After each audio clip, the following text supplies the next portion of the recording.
Chapter 3. The second of the three spirits. Awaking in the middle of a prodigiously tough snore, and sitting up in bed to get his thoughts together, Scrooge had no occasion to be told that the bell was again upon the stroke of 1. He felt that he was restored to consciousness in the right nick of time, for the especial purpose of holding a conference with the second messenger dispatched to him through Jacob Marley's intervention. But finding that he turned uncomfortably cold when he began to wonder which of his curtains this new spectre would draw back, he put 'em every one aside with his own hands, and lying down again, established a sharp lookout all round the bed. For he wished to challenge the spirit on the moment of its appearance, and did not wish to be taken by surprise and made nervous. Gentlemen of the free and easy sort, who plume themselves on being acquainted with a move or two, and being usually equal to the time of day, express the wide range of their capacity for adventure by observing that they are good for anything from pitch and toss to manslaughter, between which opposite extremes, no doubt, there lies a tolerably wide and comprehensive range of subjects. Without venturing for Scrooge quite as hardily as this, I don't mind calling on you to believe that he was ready for a good broad field of strange appearances, and that nothing between a baby and a rhinoceros would have astonished him very much. Now, being prepared for almost anything, he was not by any means prepared for nothing, and, consequently, when the bell struck 1, and no shape appeared, he was taken with a violent fit of trembling. 5 minutes, 10 minutes, a quarter of an hour went by, yet nothing came.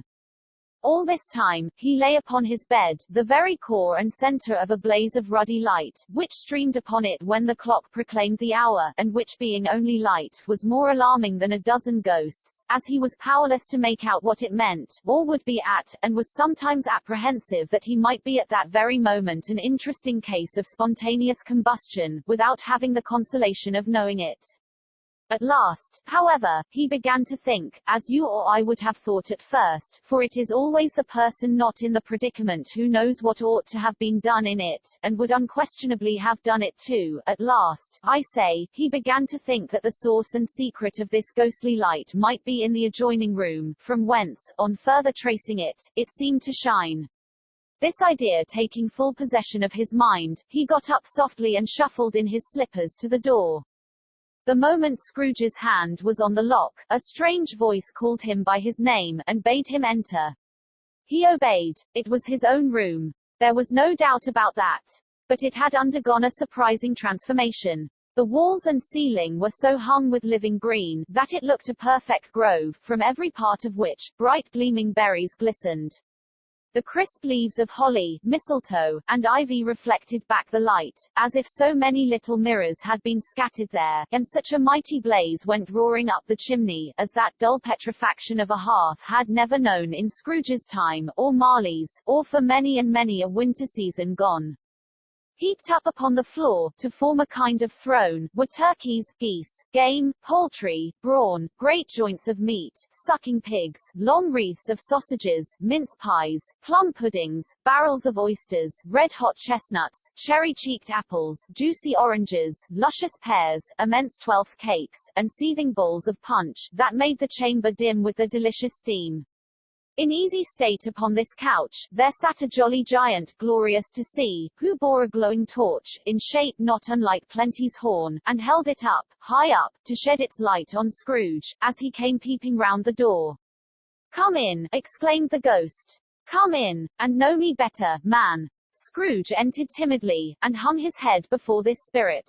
He was not the dogged Scrooge he had been, and though its eyes were clear and kind, he did not like to meet them. "I am the ghost of Christmas present," said the spirit. "Look upon me." Scrooge reverently did so. It was clothed in one simple deep green robe, or mantle, bordered with white fur. This garment hung so loosely on the figure, that its capacious breast was bare, as if disdaining to be warded or concealed by any artifice.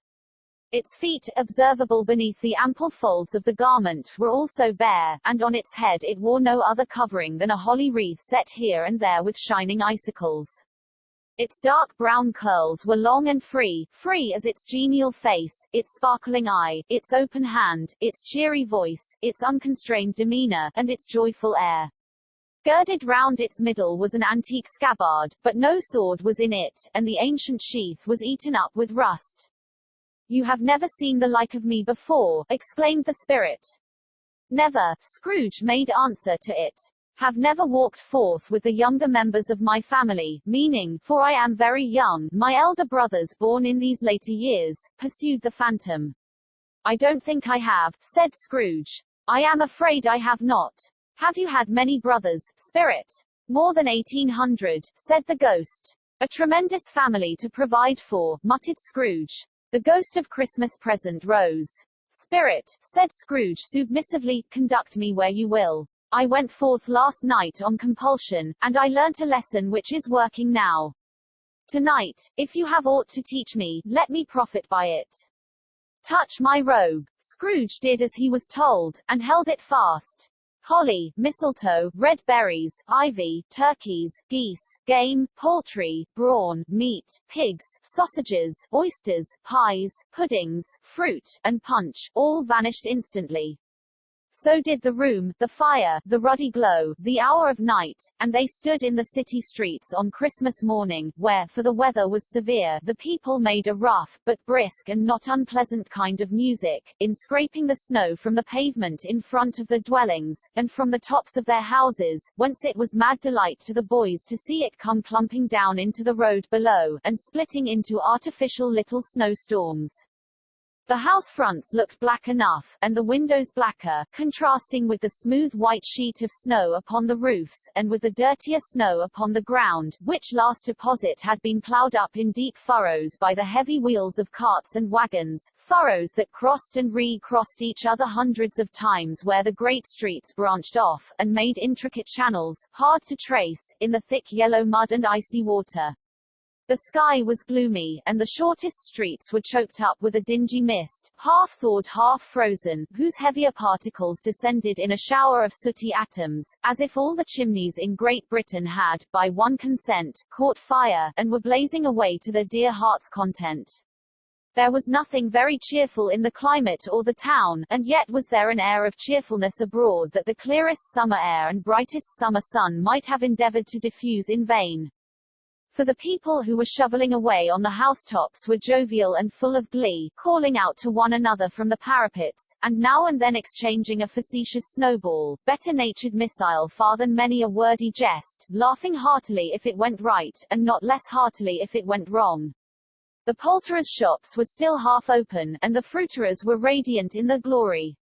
There were great, round, pot-bellied baskets of chestnuts, shaped like the waistcoats of jolly old gentlemen lolling at the doors, and tumbling out into the street in their apoplectic opulence. There were ruddy, brown-faced, broad-girthed Spanish onions, shining in the fatness of their growth like Spanish friars, and winking from their shelves in wanton slyness at the girls as they went by, and glanced demurely at the hung-up mistletoe. There were pears and apples, clustered high in blooming pyramids, there were bunches of grapes, made, in the shopkeeper's benevolence, to dangle from conspicuous hooks, that people's mouths might water gratis as they passed, there were piles of filberts, mossy and brown, recalling, in their fragrance, ancient walks among the woods, and pleasant shufflings ankle-deep through withered leaves, there were Norfolk biffins, squab and swarthy, setting off the yellow of the oranges and lemons, and, in the great compactness of the juicy persons, urgently entreating and beseeching to be carried home in paper bags and eaten after dinner. The very gold and silver fish, set forth among these choice fruits in a bowl, though members of a dull and stagnant-blooded race, appeared to know that there was something going on, and, to a fish, went gasping round and round their little world in slow and passionless excitement. The grosses, oh the grosses, nearly closed, with perhaps 2 shutters down, or 1, but through those gaps such glimpses. It was not alone that the scales descending on the counter made a merry sound, or that the twine and roller parted company so briskly, or that the canisters were rattled up and down like juggling tricks, or even that the blended scents of tea and coffee were so grateful to the nose, or even that the raisins were so plentiful and rare, the almonds so extremely white, the sticks of cinnamon so long and straight, the other spices so delicious, the candied fruits so caked and spotted with molten sugar as to make the coldest lookers on feel faint and subsequently bilious. Nor was it that the figs were moist and pulpy, or that the French plums blushed in modest tartness from their highly decorated boxes, or that everything was good to eat and in its Christmas dress, but the customers were all so hurried and so eager in the hopeful promise of the day, that they tumbled up against each other at the door, clashing their wicker baskets wildly, and left their purchases upon the counter, and came running back to fetch them, and committed hundreds of the like mistakes in the best humor possible, while the grocer and his people were so frank and fresh that the polished hearts with which they fastened their aprons behind might have been their own, worn outside for general inspection, and for Christmas doors to peck at if they chose. But soon the steeples called good people all, to church and chapel, and away they came, flocking through the streets in their best clothes, and with their gayest faces. And at the same time there emerged from scores of by-streets, lanes, and nameless turnings, innumerable people, carrying their dinners to the bakers' shops. The sight of these poor revellers appeared to interest the spirit very much, for he stood with Scrooge beside him in a baker's doorway, and taking off the covers as their bearers passed, sprinkled incense on the dinners from his torch. And it was a very uncommon kind of torch, for once or twice when there were angry words between some dinner carriers who had jostled with each other, he shed a few drops of water on 'em from it, and the good humour was restored directly. For they said, it was a shame to quarrel upon Christmas Day. And so it was. God love it, so it was. In time the bells ceased, and the bakers were shut up, and yet there was a genial shadowing forth of all these dinners and the progress of their cooking, in the thawed blotch of wet above each baker's oven, where the pavement smoked as if its stones were cooking too. Is there a peculiar flavour in what you sprinkle from your torch? Asked Scrooge. There is. My own. Would it apply to any kind of dinner on this day? Asked Scrooge. To any kindly given. To a poor one most. Why to a poor one most? Asked Scrooge. Because it needs it most. Spirit, said Scrooge, after a moment's thought. I wonder you, of all the beings in the many worlds about us, should desire to cramp these people's opportunities of innocent enjoyment. I, cried the spirit. You would deprive them of their means of dining every seventh day, often the only day on which they can be said to dine at all, said Scrooge. Wouldn't you? I, cried the spirit. You seek to close these places on the seventh day, said Scrooge.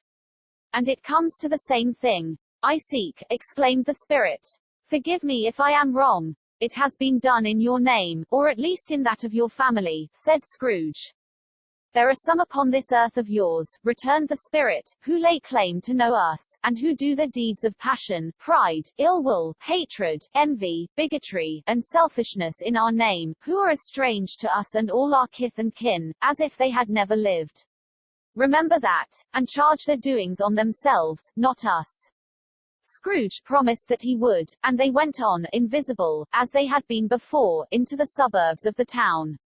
It was a remarkable quality of the ghost, which Scrooge had observed at the baker's, that notwithstanding his gigantic size, he could accommodate himself to any place with ease, and that he stood beneath a low roof quite as gracefully and like a supernatural creature, as it was possible he could have done in any lofty hall. And perhaps it was the pleasure the good spirit had in showing off this power of his, or else it was his own kind, generous, hearty nature, and his sympathy with all poor men, that led him straight to Scrooge's clerks, for there he went, and took Scrooge with him, holding to his robe, and on the threshold of the door the spirit smiled, and stopped to bless Bob Cratchit's dwelling with the sprinklings of his torch. Think of that. Bob had but 15 bob a week himself. He pocketed on Saturdays but 15 copies of his Christian name, and yet the ghost of Christmas present blessed his four-roomed house. Then up rose Mrs. Cratchit, Cratchit's wife, dressed out but poorly in a twice-turned gown, but brave in ribbons, which are cheap and make a goodly show for sixpence, and she laid the cloth, assisted by Belinda Cratchit, second of her daughters, also brave in ribbons, while Master Peter Cratchit plunged a fork into the saucepan of potatoes, and getting the corners of his monstrous shirt collar, Bob's private property, conferred upon his son and heir in honor of the day, into his mouth, rejoiced to find himself so gallantly attired, and yearned to show his linen in the fashionable parks. And now two smaller Cratchits, boy and girl, came tearing in, screaming that outside the baker's they had smelt the goose, and known it for their own, and basking in luxurious thoughts of sage and onion. These young Cratchits danced about the table, and exalted Master Peter Cratchit to the skies, while he, not proud, although his collars nearly choked him, blew the fire, until the slow potatoes bubbling up, knocked loudly at the saucepan lid to be let out and peeled. "What has ever got your precious father then?" said Mrs. Cratchit. "And your brother, Tiny Tim, and Martha warn't as late last Christmas Day by half an hour." "Here's Martha, mother," said a girl, appearing as she spoke. "Here's Martha, mother," cried the two young Cratchits. "Hurrah! There's such a goose, Martha." "Why, bless your heart alive, my dear, how late you are," said Mrs. Cratchit, kissing her a dozen times, and taking off her shawl and bonnet for her, with officious zeal. "We'd a deal of work to finish up last night," replied the girl, "and had to clear away this morning, mother." "Well, never mind so long as you are come," said Mrs. Cratchit. "Sit ye down before the fire, my dear, and have a warm, Lord bless ye." "No, no, there's father coming," cried the two young Cratchits, who were everywhere at once. "Hide, Martha, hide." So Martha hid herself, and in came little Bob, the father, with at least 3 feet of comforter exclusive of the fringe, hanging down before him, and his threadbare clothes darned up and brushed, to look seasonable, and Tiny Tim upon his shoulder. Alas for Tiny Tim, he bore a little crutch, and had his limbs supported by an iron frame. "Why, where's our Martha?" cried Bob Cratchit looking round. "Not coming," said Mrs. Cratchit. "Not coming," said Bob, with a sudden declension in his high spirits, for he had been Tim's blood horse all the way from church, and had come home rampant. "Not coming upon Christmas Day." Martha didn't like to see him disappointed, if it were only in joke, so she came out prematurely from behind the closet door, and ran into his arms, while the two young Cratchits hustled Tiny Tim, and bore him off into the wash-house, that he might hear the pudding singing in the copper. "And how did little Tim behave?" asked Mrs. Cratchit, when she had rallied Bob on his credulity and Bob had hugged his daughter to his heart's content. "As good as gold," said Bob, "and better. Somehow he gets thoughtful sitting by himself so much, and thinks the strangest things you ever heard. He told me, coming home, that he hoped the people saw him in the church, because he was a cripple, and it might be pleasant to them to remember upon Christmas Day, who made lame beggars walk and blind men see." Bob's voice was tremulous when he told them this, and trembled more when he said that Tiny Tim was growing strong and hearty.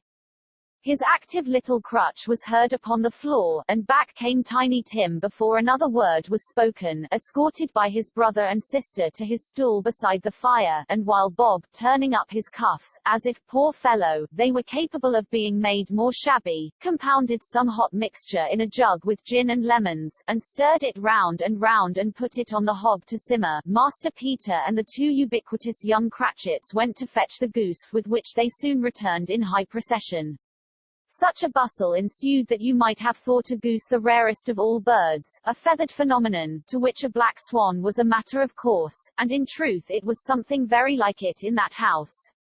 Mrs. Cratchit made the gravy ready beforehand in a little saucepan, hissing hot. Master Peter mashed the potatoes with incredible vigor. Miss Belinda sweetened up the apple sauce. Martha dusted the hot plates. Bob took Tiny Tim beside him in a tiny corner at the table. The two young Cratchits set chairs for everybody, not forgetting themselves, and mounting guard upon their posts, crammed spoons into their mouths, lest they should shriek for goose before their turn came to be helped.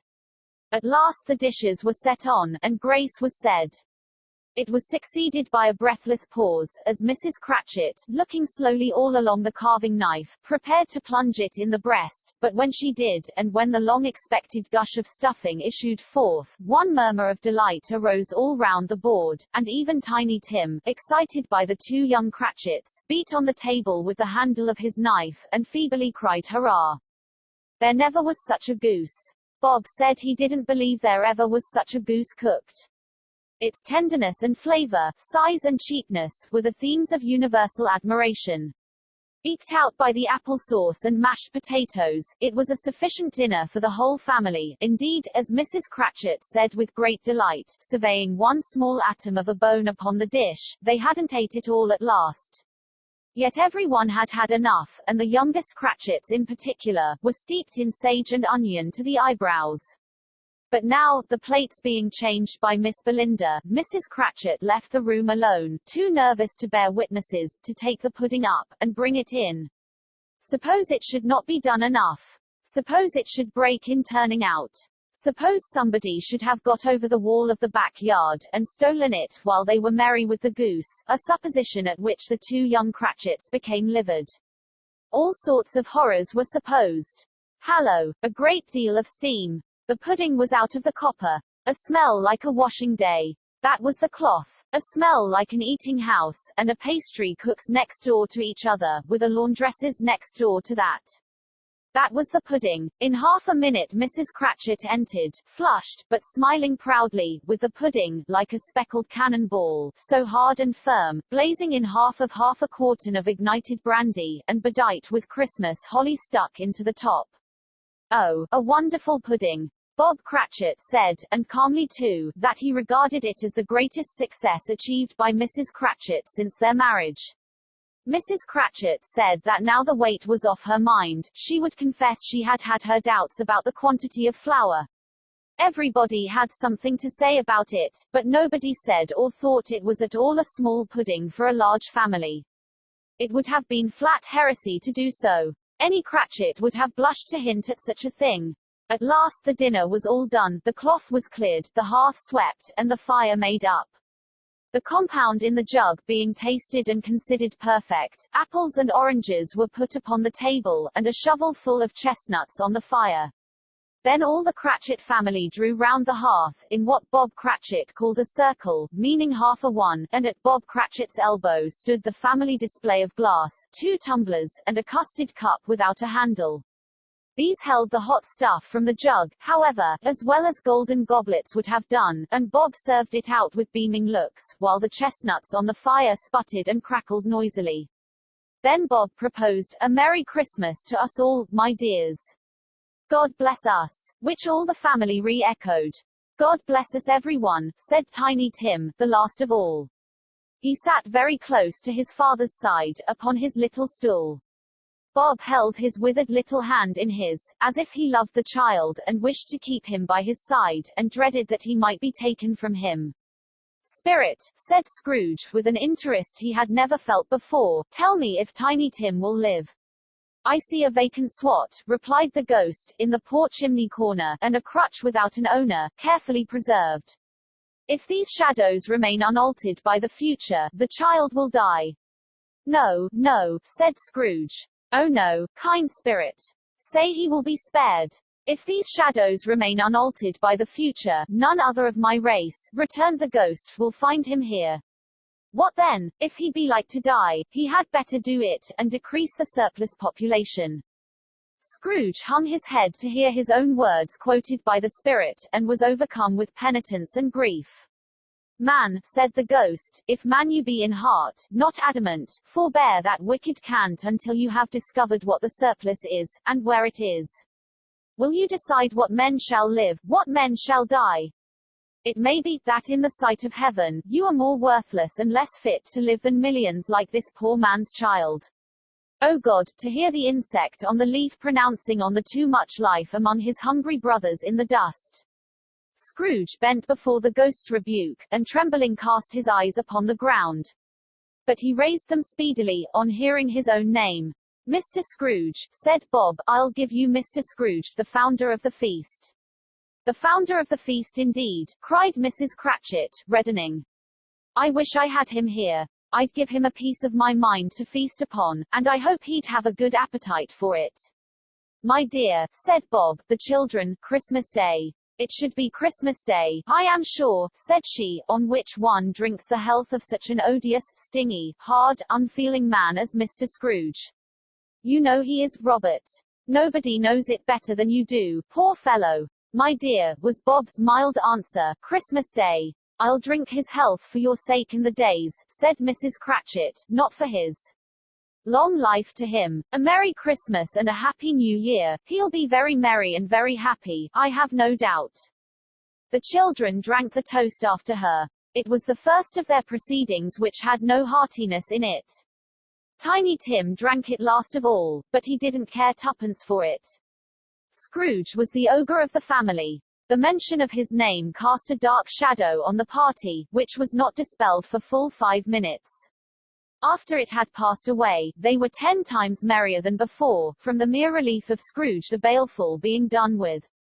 Bob Cratchit told them how he had a situation in his eye for Master Peter, which would bring in, if obtained, full 5 and 6pence weekly.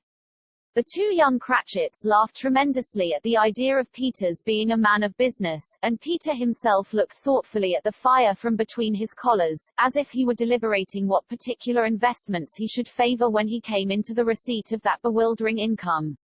Martha, who was a poor apprentice at a milliner's, then told them what kind of work she had to do, and how many hours she worked at a stretch, and how she meant to lie abed tomorrow morning for a good long rest, tomorrow being a holiday she passed at home.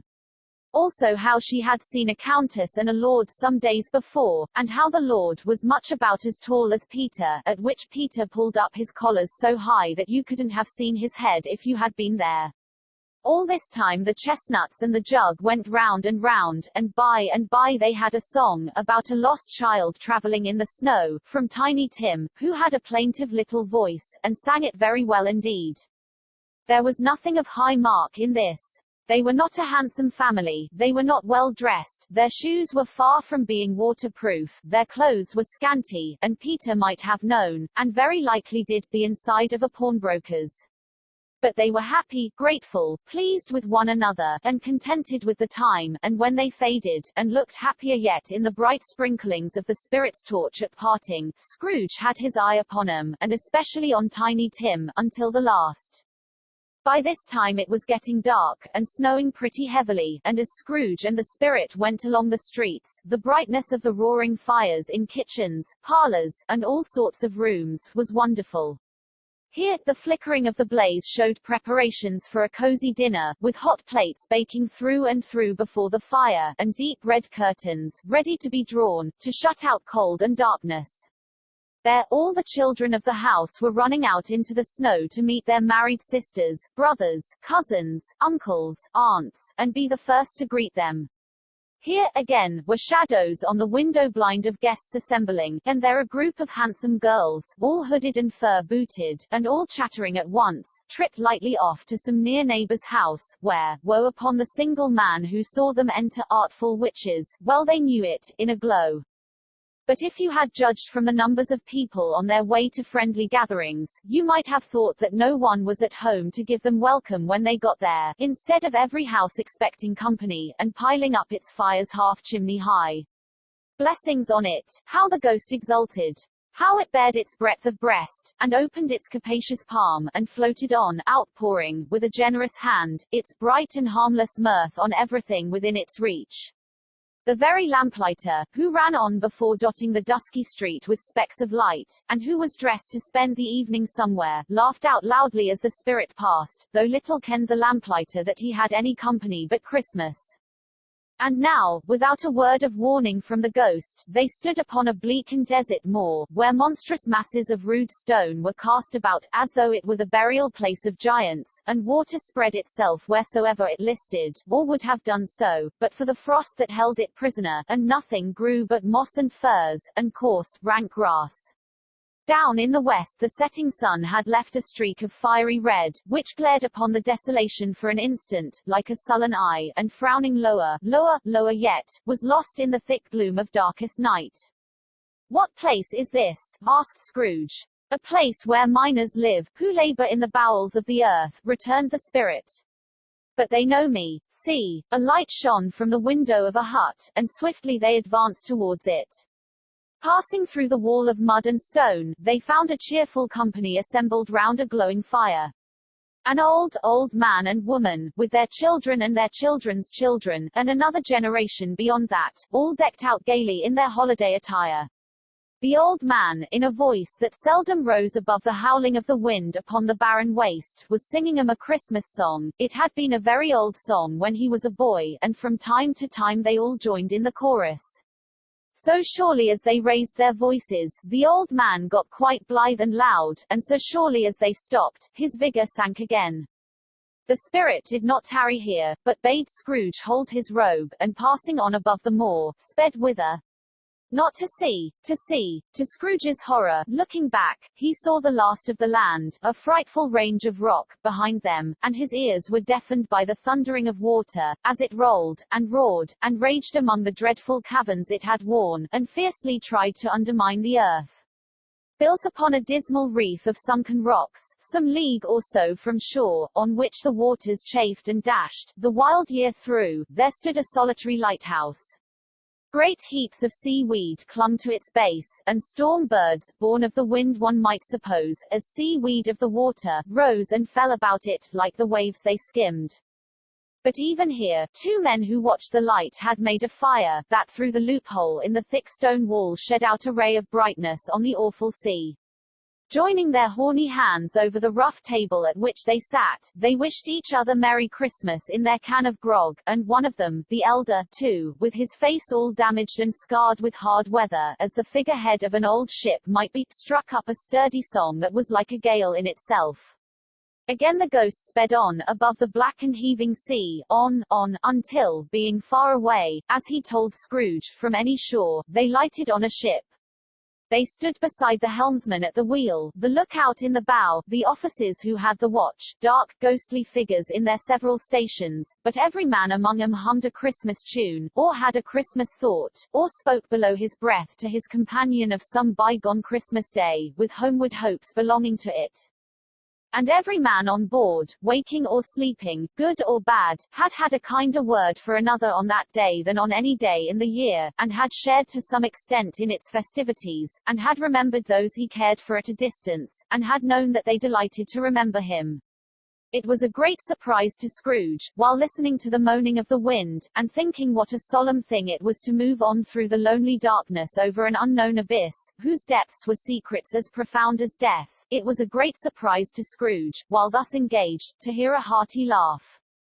It was a much greater surprise to Scrooge to recognize it as his own nephew's, and to find himself in a bright, dry, gleaming room, with the spirit standing smiling by his side, and looking at that same nephew with approving affability. Ha, ha, laughed Scrooge's nephew. Ha, ha, ha. If you should happen, by any unlikely chance, to know a man more blessed in a laugh than Scrooge's nephew, all I can say is, I should like to know him too. Introduce him to me, and I'll cultivate his acquaintance. It is a fair, even-handed, noble adjustment of things, that while there is infection in disease and sorrow there is nothing in the world so irresistibly contagious as laughter and good humor. When Scrooge's nephew laughed in this way, holding his sides, rolling his head, and twisting his face into the most extravagant contortions, Scrooge's niece, by marriage, laughed as heartily as he. And their assembled friends being not a bit behindhand, roared out lustily. Ha, ha, ha, ha, ha, ha. He said that Christmas was a humbug, as I live, cried Scrooge's nephew, he believed it too. More shame for him, Fred, said Scrooge's niece, indignantly. Bless those women, they never do anything by halves. They are always in earnest. She was very pretty, exceedingly pretty. With a dimpled, surprised-looking, capital face, a ripe little mouth, that seemed made to be kissed, as no doubt it was, all kinds of good little dots about her chin, that melted into one another when she laughed, and the sunniest pair of eyes you ever saw in any little creature's head. Altogether she was what you would have called provoking, you know, but satisfactory, too. Oh, perfectly satisfactory. He's a comical old fellow, said Scrooge's nephew, that's the truth, and not so pleasant as he might be. However, his offences carry their own punishment, and I have nothing to say against him. I'm sure he is very rich, Fred, hinted Scrooge's niece. At least you always tell me so. What of that, my dear, said Scrooge's nephew. His wealth is of no use to him. He don't do any good with it. He don't make himself comfortable with it. He hasn't the satisfaction of thinking, ha, ha, ha, that he is ever going to benefit us with it. I have no patience with him, observed Scrooge's niece. Scrooge's niece's sisters, and all the other ladies, expressed the same opinion. Oh, I have, said Scrooge's nephew. I am sorry for him, I couldn't be angry with him if I tried. Who suffers by his ill whims? Himself, always. Here, he takes it into his head to dislike us, and he won't come and dine with us. What's the consequence? He don't lose much of a dinner. Indeed, I think he loses a very good dinner, interrupted Scrooge's niece. Everybody else said the same, and they must be allowed to have been competent judges, because they had just had dinner, and, with the dessert upon the table, were clustered round the fire, by lamplight. Well, I am very glad to hear it, said Scrooge's nephew, because I haven't any great faith in these young housekeepers. What do you say, Topper? Topper had clearly got his eye upon one of Scrooge's niece's sisters, for he answered that a bachelor was a wretched outcast, who had no right to express an opinion on the subject. Whereat Scrooge's niece's sister, the plump one with the lace tucker, not the one with the roses, blushed. Do go on, Fred, said Scrooge's niece, clapping her hands.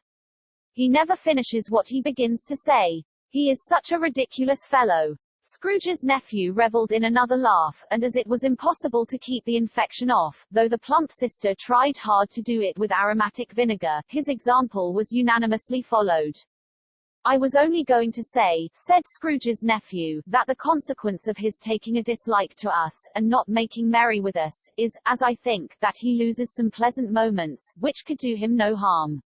I am sure he loses pleasanter companions than he can find in his own thoughts, either in his mouldy old office, or his dusty chambers. I mean to give him the same chance every year, whether he likes it or not, for I pity him. He may rail at Christmas till he dies, but he can't help thinking better of it. I defy him, if he finds me going there, in good temper, year after year, and saying, Uncle Scrooge, how are you? If it only puts him in the vein to leave his poor clerk £50, that's something, and I think I shook him, yesterday. It was their turn to laugh now, at the notion of his shaking Scrooge. But being thoroughly good-natured, and not much caring what they laughed at, so that they laughed at any rate, he encouraged them in their merriment, and passed the bottle, joyously. After tea, they had some music. For they were a musical family, and knew what they were about when they sung a glee or catch, I can assure you, especially Topper, who could growl away in the bass like a good one, and never swell the large veins in his forehead, or get red in the face over it. Scrooge's niece played well upon the harp, and played among other tunes a simple little air, a mere nothing, you might learn to whistle it in 2 minutes, which had been familiar to the child who fetched Scrooge from the boarding school, as he had been reminded by the ghost of Christmas past. When this strain of music sounded, all the things that Ghost had shown him, came upon his mind, he softened more and more, and thought that if he could have listened to it often, years ago, he might have cultivated the kindnesses of life for his own happiness with his own hands, without resorting to the sexton's spade that buried Jacob Marley. But they didn't devote the whole evening to music. After a while they played at forfeits, for it is good to be children sometimes, and never better than at Christmas, when its mighty founder was a child himself. Stop. There was first a game at blindman's buff. Of course there was. And I no more believe Topper was really blind than I believe he had eyes in his boots. My opinion is, that it was a done thing between him and Scrooge's nephew, and that the ghost of Christmas present knew it. The way he went after that plump sister in the lace tucker, was an outrage on the credulity of human nature. Knocking down the fire irons, tumbling over the chairs, bumping up against the piano, smothering himself among the curtains, wherever she went, there went he.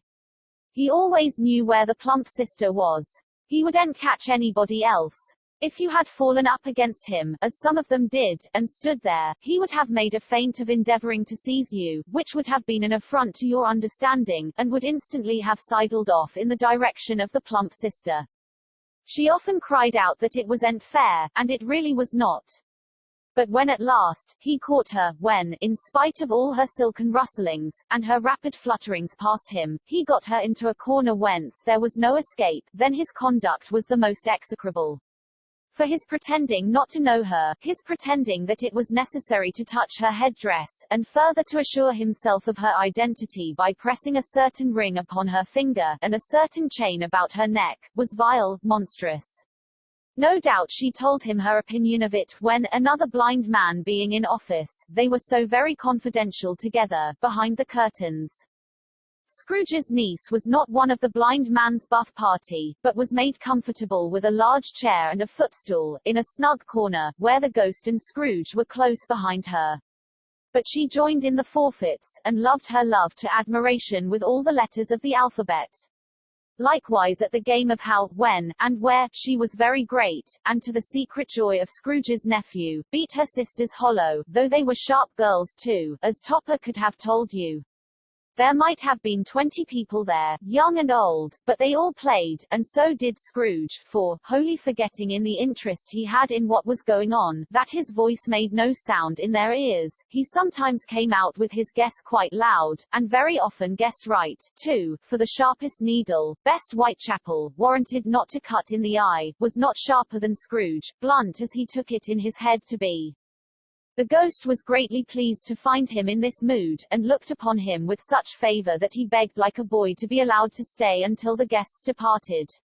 But this the spirit said could not be done. Here's a new game, said Scrooge. 1/2 hour, spirit, only one. It was a game called Yes and No, where Scrooge's nephew had to think of something, and the rest must find out what, he only answering to their questions yes or no as the case was. The brisk fire of questioning to which he was exposed, elicited from him that he was thinking of an animal, a live animal, rather a disagreeable animal, a savage animal, an animal that growled and grunted sometimes, and talked sometimes, and lived in London, and walked about the streets, and wasn't made a show of, and wasn't led by anybody, and didn't live in a menagerie, and was never killed in a market, and was not a horse, or an ass, or a cow, or a bull, or a tiger, or a dog, or a pig, or a cat, or a bear. At every fresh question that was put to him, this nephew burst into a fresh roar of laughter, and was so inexpressibly tickled, that he was obliged to get up off the sofa and stamp. At last the plump sister, falling into a similar state, cried out, "I have found it out. I know what it is, Fred. I know what it is." "What is it?" cried Fred. "It's your Uncle Scrow OOOOGE. Which it certainly was. Admiration was the universal sentiment, though some objected that the reply to "Is it a bear?" ought to have been "Yes," inasmuch as an answer in the negative was sufficient to have diverted their thoughts from Mr. Scrooge, supposing they had ever had any tendency that way. "He has given us plenty of merriment, I am sure," said Fred, "and it would be ungrateful not to drink his health. Here is a glass of mulled wine ready to our hand at the moment, and I say, Uncle Scrooge." "Well, Uncle Scrooge," they cried. "A Merry Christmas and a Happy New Year to the old man, whatever he is," said Scrooge's nephew. "He wouldn't take it from me, but may he have it, nevertheless." Uncle Scrooge. Uncle Scrooge had imperceptibly become so gay and light of heart, that he would have pledged the unconscious company in return, and thanked them in an inaudible speech, if the ghost had given him time. But the whole scene passed off in the breath of the last word spoken by his nephew, and he and the spirit were again upon their travels. Much they saw, and far they went, and many homes they visited, but always with a happy end. The spirit stood beside sick beds, and they were cheerful, on foreign lands, and they were close at home, by struggling men, and they were patient in the greater hope, by poverty, and it was rich. In almshouse, hospital, and jail, in misery's every refuge, where vain man in his little brief authority had not made fast the door, and barred the spirit out, he left his blessing, and taught Scrooge his precepts. It was a long night, if it were only a night, but Scrooge had his doubts of this, because the Christmas holidays appeared to be condensed into the space of time they passed together. It was strange, too, that while Scrooge remained unaltered in his outward form, the ghost grew older, clearly older. Scrooge had observed this change, but never spoke of it, until they left a children's 12th night party, when, looking at the spirit as they stood together in an open place, he noticed that its hair was grey. "A spirit's life so short?" asked Scrooge. "My life upon this globe is very brief," replied the ghost. It ends tonight. Tonight, cried Scrooge. Tonight at midnight. Hark! The time is drawing near. The chimes were ringing the 11:15 at that moment. Forgive me if I am not justified in what I ask, said Scrooge, looking intently at the spirit's robe, but I see something strange, and not belonging to yourself, protruding from your skirts. Is it a foot or a claw? It might be a claw, for the flesh there is upon it, was the spirit's sorrowful reply. Look here, from the foldings of its robe, it brought 2 children, wretched, abject, frightful, hideous, miserable. They knelt down at its feet, and clung upon the outside of its garment. Oh, man, look here, look, down here, exclaimed the ghost. They were a boy and girl. Yellow, meager, ragged, scowling, wolfish, but prostrate, too, in their humility. Where graceful youth should have filled their features out, and touched them with its freshest tints, a stale and shriveled hand, like that of age, had pinched, and twisted them, and pulled them into shreds. Where angels might have sat enthroned, devils lurked, and glared out menacing. No change, no degradation, no perversion of humanity, in any grade, through all the mysteries of wonderful creation, has monsters half so horrible and dread. Scrooge started back, appalled. Having them shown to him in this way, he tried to say they were fine children, but the words choked themselves, rather than be parties to a lie of such enormous magnitude. Spirit, are they yours? Scrooge could say no more.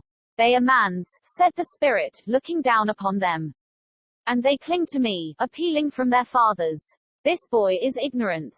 This girl is want. Beware them both, and all of the degree, but most of all beware this boy, for on his brow I see that written which is doom, unless the writing be erased. Deny it, cried the spirit, stretching out its hand towards the city. Slander those who tell it ye. Admit it for your factious purposes, and make it worse. And bide the end. Have they no refuge or resource? Cried Scrooge. Are there no prisons? Said the spirit, turning on him for the last time with his own words. Are there no workhouses? The bell struck 12. Scrooge looked about him for the ghost, and saw it not. As the last stroke ceased to vibrate, he remembered the prediction of old Jacob Marley, and lifting up his eyes, beheld a solemn phantom, draped and hooded, coming, like a mist along the ground, towards him.